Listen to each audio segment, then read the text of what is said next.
हाँ, অত্যন্ত বেদনাদায়ক খবর আজ ভোরে আমাদের আপনারা ত্রিপুরা দেখছেন এজিটি বিধানসভার লাইভ মাননীয় 24/7। आप देख रहे हैं एजीटी বিশ্ববন্ধু लाइव সেন মহোদয় 24/7। যিনি You are watching LGT Live মাঝখানে 24/7. আগে এই ট্রেনে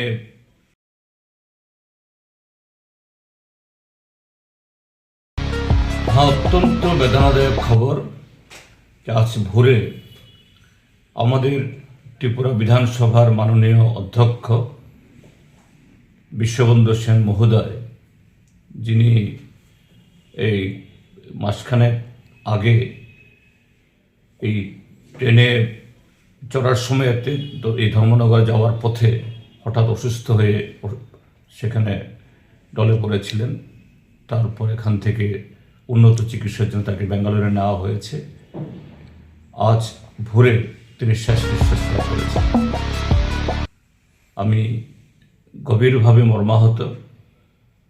আমার ব্যক্তিগত তরফ থেকে, আমাদের সিপিআইএম দলের সমস্ত বিধায়কদের তরফ থেকে এবং আমাদের পার্টি ভারতের কমিউনিস্ট পার্টির মার্ক্সবাদীর তরফ থেকেও তার স্মৃতির প্রতি গভীর শ্রদ্ধা জ্ঞাপন করছি এবং তার শোকসন্তপ্ত পরিবার পরিজন বন্ধু আত্মীয় সকলের প্রতি গভীর সহযোগিতা জ্ঞাপন করছি।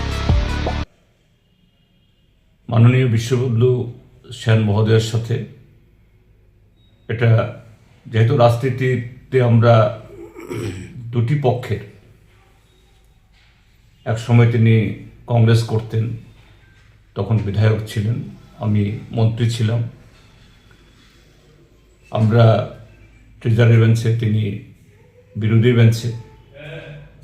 তো মতাদর্শ এবং কর্মসূচিগত কারণে অর্থাৎ রাজনৈতিক প্রশ্নে অনেক বাদ বিবাদ হয়েছে, কিন্তু এটা ব্যক্তিগত সম্পর্কে কোনোদিন এটাকে চির ধরাতে পারেনি। ব্যক্তিগতভাবে বয়স আমার থেকে একটু বড় হলেও তার সাথে খুব ভালো সখ্যতা আমার ছিল। তারপর তিনি বিজেপি দলে যোগদান করেন এবং তার বিজেপি দলে যোগদান করার দ্বিতীয় মেয়াদে আমিও বিধানসভার সদস্য হই। পরবর্তী সময়েতে এই বিরোধী দলের নেতা হই।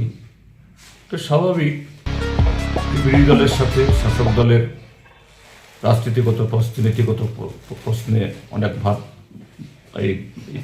বাক বিতণ্ডা হয়েছে।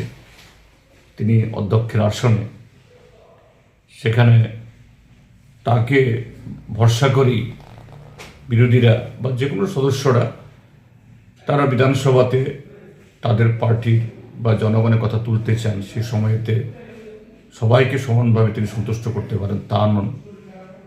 যেমন সন্তুষ্ট করতে পারেন না শাসক দলকে, ট্রেজারি বেঞ্চকে, তেমন পারেন না বিরোধী দলকে। তো সেখানে হয়তোবা কখনো কখনো ওনার সাথেও সেখানে তপ্ত এই বাদ বিবাদ হয়েছে বিধানসভার ভেতরে, কিন্তু ব্যক্তিগতভাবে হয়নি। যখনই দেখা হয়েছে তিনি খুবই ভালো ব্যবহার করতেন। তো আজকে তিনি যখন অনেক দিন ধরে তিনি হসপিটালে অসুস্থ চিকিৎসাধীন, কাজেই যোগাযোগ ছিল না, কিন্তু আজকে একেবারে চিরতরে তার সাথে বিচ্ছেদ হয়ে গেল, এটা খুব খারাপ লাগছে। আমি আবারও প্রয়াত বিশ্ববন্ধু সেনের স্মৃতির প্রতি গভীর শ্রদ্ধা জ্ঞাপন করছি। তার পরিবার পরিজন এবং তার দল, তার প্রতিবেশী, আত্মীয় স্বজন সকলের প্রতি আমাদের গভীর সমবেদনা জ্ঞাপন করছি।